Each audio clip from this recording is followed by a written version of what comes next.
The stench of pine needles and neglect hung heavy in the air as I crunched across the gravel driveway. Camp Redwood, once a haven for squealing children and sing-alongs by the fire, was now a decaying monument to a forgotten summer.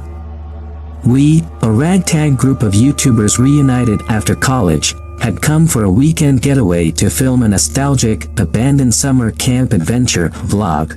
There were 5 of us: Sarah, the ever-optimistic leader with her infectious laugh; Matt, the resident conspiracy theorist with a penchant for the dramatic; Emily, the quiet observer with a talent for capturing eerie visuals; Jason, the joker of the group, his bravado masking a simmering resentment toward Sarah's success; and me, Alex, the reluctant cameraman, more interested in the peace of the Canadian wilderness than online views. The cabins, all identical 2-story boxes with peeling paint, were scattered around the perimeter of the lake. We started filming, the silence broken only by the creak of floorboards and our own nervous chatter. Suddenly, Sarah stopped, her eyes widening. A single, crimson footprint marred the dusty ground in front of cabin 3. It was large, and the impression of deep cleats was unmistakable. "Whoa," Matt chimed in, his voice a touch too eager. "Looks like we got ourselves a mystery on our hands." A cold dread slithered down my spine. This wasn't part of the plan. We debated calling the authorities, but the allure of capturing genuine fear for the vlog, and the remoteness of the location, won out. We decided to explore cabin 3, hearts pounding against our ribs. The padlock securing the door was rusted shut, but with some effort, Jason managed to pry it open. Inside, the air hung thick with dust motes dancing in a single shaft of sunlight. Furniture lay overturned, cushions ripped open, a scene of vandalism more than violence. We filmed cautiously, unease growing with each passing moment. Suddenly, Emily gasped, pointing towards a darkened corner. A lone sneaker, identical to the bloody print outside, lay discarded. Maybe someone got hurt and left in a hurry. Sarah offered, her voice strained. But the thought didn't sit right. The strategic destruction, the abandoned shoe, it felt calculated, not panicked. The rest of the day passed in a tense haze. We explored the remaining cabins, finding nothing but more signs of vandalism. As dusk settled, casting long shadows across the lake, suspicion began to creep in. Jason kept glancing nervously at Matt, their once easy camaraderie strained. Sarah confided in me about a simmering argument she'd had with Emily earlier that day. The air crackled with unspoken accusations. Nightfall brought a bone-chilling wind that howled through the skeletal trees. We huddled around a crackling campfire, the flames casting grotesque shadows on our faces. Then, a scream shattered the fragile peace. We scrambled to our feet, hearts hammering, only to find Sarah crumpled on the ground, a deep gash across her arm. Matt stood over her, a shard of glass glinting in his hand. She tripped, he stammered, his face pale. But the fear in his eyes didn't ring true. Chaos erupted. Accusations flew, loyalties fractured. In the ensuing fight, I noticed a flicker of movement in the darkness beyond the firelight. A figure, cloaked in shadow, darted between the trees. Before I could react, a blood-curdling scream pierced the night. "Emily!" Panic seized me. Ignoring the others, I sprinted towards the source of the scream, adrenaline coursing through my veins.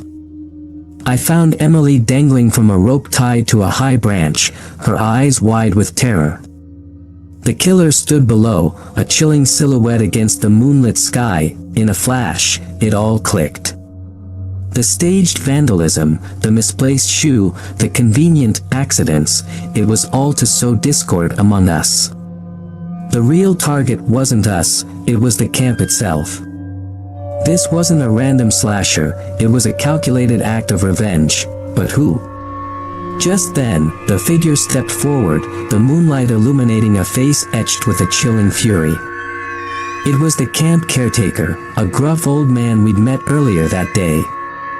Years ago, a fire had ravaged Camp Redwood, taking his wife and child.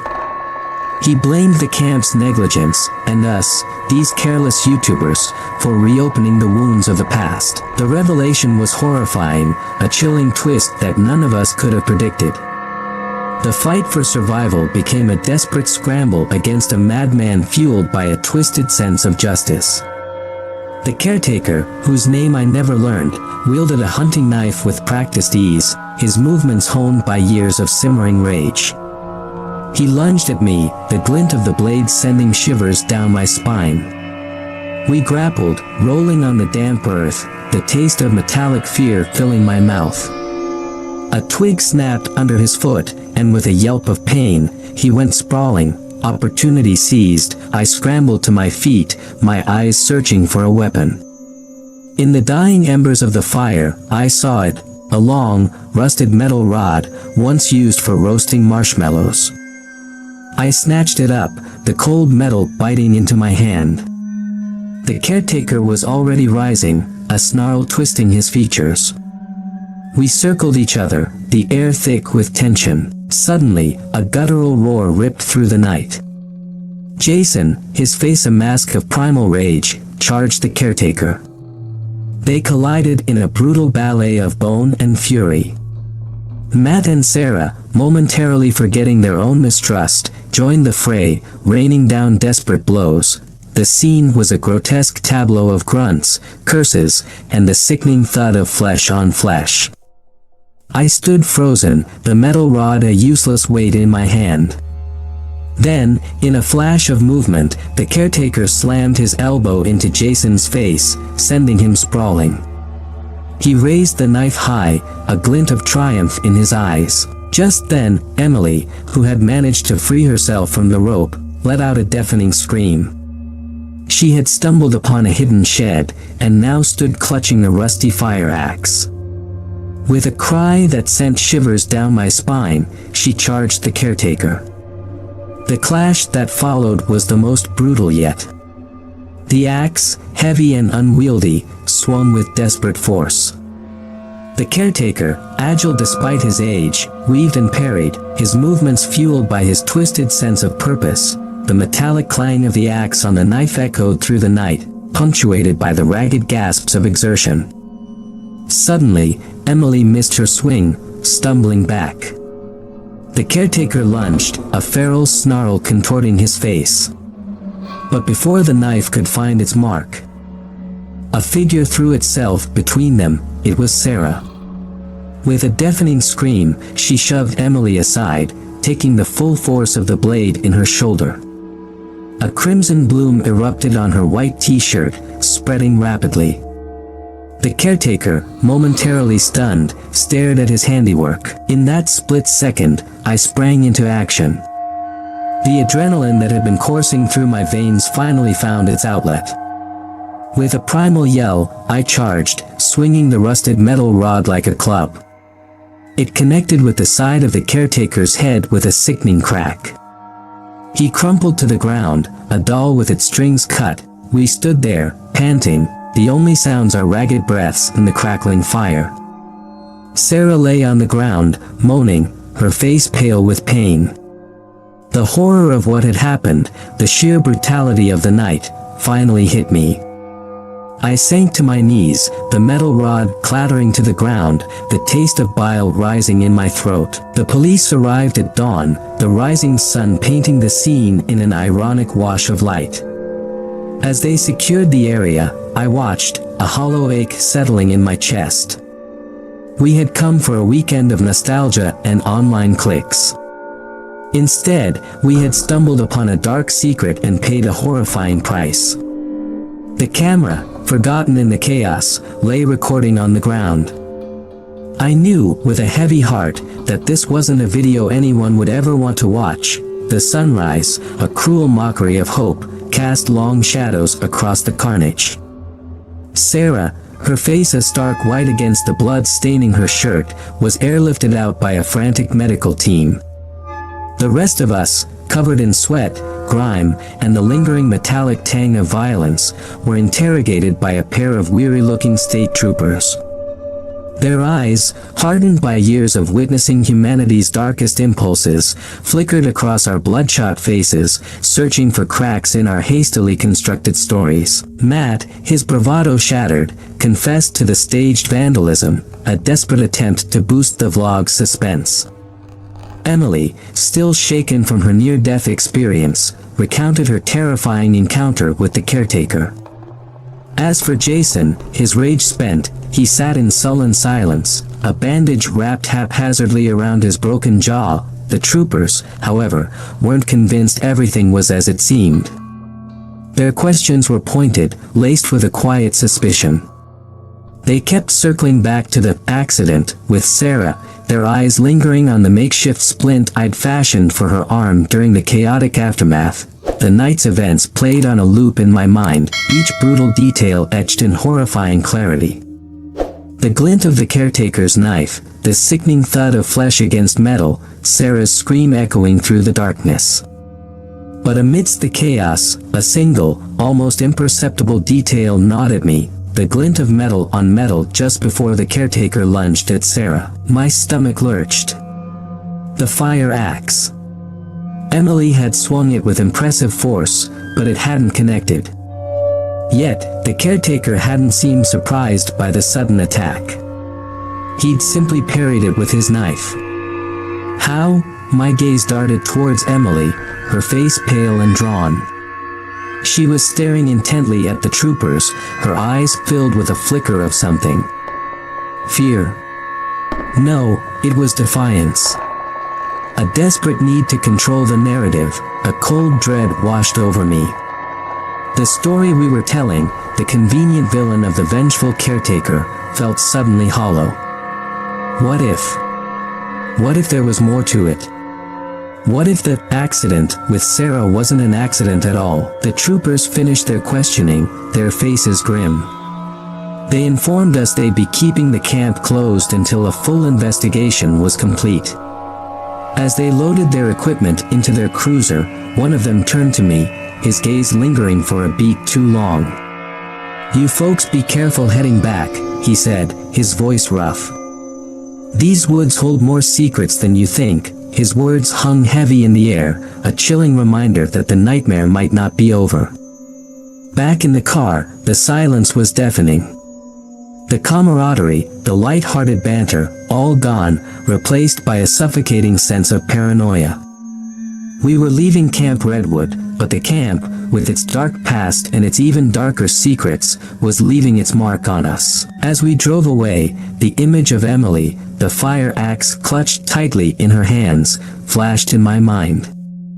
And then, a new detail, a glint of something metallic strapped to her ankle in the moonlight. Had she been hiding something all along? Was the real monster not the vengeful caretaker, but one of us? The question hung in the air, unanswered, as we sped away from Camp Redwood, the truth, like a rusted blade in the undergrowth, waiting to be unearthed. The drive back was a tense tableau of suspicion and exhaustion. Sleep, a desperate necessity, refused to come. Every bump in the road, every rustle in the trees outside, sent fresh chills down my spine. The image of Emily, her expression hardening in the moonlight, wouldn't leave me. Had I been so focused on the caretaker that I'd missed something crucial, something monstrous, brewing right under my nose? Back in the city, the comfort of civilization felt like a flimsy curtain against the creeping dread. News reports about the Camp Redwood tragedy were already swirling, painting us as lucky survivors of a deranged killer. But the truth, the gnawing uncertainty, festered within me. It started subtly. A misplaced phone charger, a missing water bottle, a faint metallic scent clinging to Emily's clothes, all seemingly insignificant details that now took on a sinister cast. Then came the nightmares. Visions of the camp, the caretaker's chilling laughter replaced by Emily's cold, calculating stare. One night, unable to bear the weight of suspicion any longer, I confronted her. We were alone in my apartment, the silence thick with tension. I laid out my observations, my voice shaking, the unspoken accusation hanging heavy in the air. Emily's initial surprise melted into a chilling smile. "So you figured it out," she said, her voice devoid of emotion. The truth, when it came, was more horrifying than anything I could have imagined. As it turned out, Emily wasn't who she seemed. She was the caretaker's granddaughter, orphaned in the fire years ago. Her rage, not at the camp's negligence, but at us, the careless vloggers who dared to exploit the tragedy, had been simmering for years. She had manipulated Matt into the vandalism, used the caretaker as a convenient target, and staged the accidents with Sarah and me to create the perfect horror story. The revelation sparked a desperate struggle. Adrenaline flooded my system as we grappled, a brutal ballet unfolding within the confines of my own apartment. She was surprisingly strong, fueled by years of repressed rage. We crashed through furniture, the metallic glint of her hidden ankle blade flashing in the dim light. I managed to overpower her, grabbing a nearby lamp and smashing it over her head. The sickening thud echoed in the room as she crumpled to the floor, unconscious. Panting, I stared at her, the taste of metallic fear filling my mouth. What had I become? My initial relief curdled into a horrifying realization. We were all broken, forever scarred by the brutal weekend at Camp Redwood. Just then, a guttural groan tore through the silence. Emily stirred, her eyes fluttering open. But it wasn't her gaze that sent a fresh wave of terror crashing over me. It was the figure standing in the doorway, the moonlight casting a grotesque shadow across his face. The caretaker. Somehow, he had survived. In his hand, glinting with a sickening familiarity, was the fire axe. Emily's eyes widened in a mixture of fear and defiance. The night ended in a crescendo of violence, a horrifying tableau of screams and bone-crunching blows. The last thing I saw before succumbing to the darkness was the caretaker's rage-contorted face, and the glint of the axe raised high. The police found us the next morning, a scene ripped straight from the horror vlog we'd never intended to film. The truth, a tangled web of revenge and manipulation, would likely remain buried, another secret claimed by the dark woods of Camp Redwood. And me? If I survived the night, I knew one thing for certain: the real horror wasn't on camera. It was etched on the faces of those who walked away, forever haunted by the brutality that unfolded under the indifferent gaze of the Canadian wilderness. The world swam back into focus in a nauseating wave. My head pounded, the taste of iron thick in my mouth. Disoriented, I tried to move, but a searing pain lanced through my side, pinning me to the floor. I was in my apartment, surrounded by a scene ripped from a horror movie. Emily lay sprawled across the coffee table, a crimson stain blooming on her chest. But it wasn't the gruesome scene that stole my breath, it was the caretaker. He stood in the doorway, the moonlight framing his weathered face twisted into a mask of rage. The fire axe dripped with a glistening sheen, the moonlight reflecting off the metal like a malevolent eye. He took a deliberate step forward, the floorboards groaning under his weight. Fear, cold and primal, coiled in my gut. My mind raced, searching for a way out. My gaze darted around the room, landing on the broken lamp on the floor. With a surge of adrenaline, I used my good leg to propel myself towards it, ignoring the scream of protest from my body. As my hand closed around the jagged ceramic base, the caretaker lunged. I swung the makeshift weapon blindly, connecting with a sickening crack against his temple. He stumbled back, momentarily stunned, but the glint of murderous intent in his eyes remained undimmed. We locked eyes, a silent battle of wills. Then, with a roar that sent shivers down my spine, he charged. I knew it was a gamble, a desperate last stand fueled by pure terror. Just as he lunged, I rolled to the side, the axe whistling past my head with a deafening whoosh. With a burst of strength born of desperation, I launched myself at him, slamming the lamp base into his knee. His bellow of pain was a symphony of agony to my ears. He crumpled, the axe clattering to the floor inches from my outstretched hand.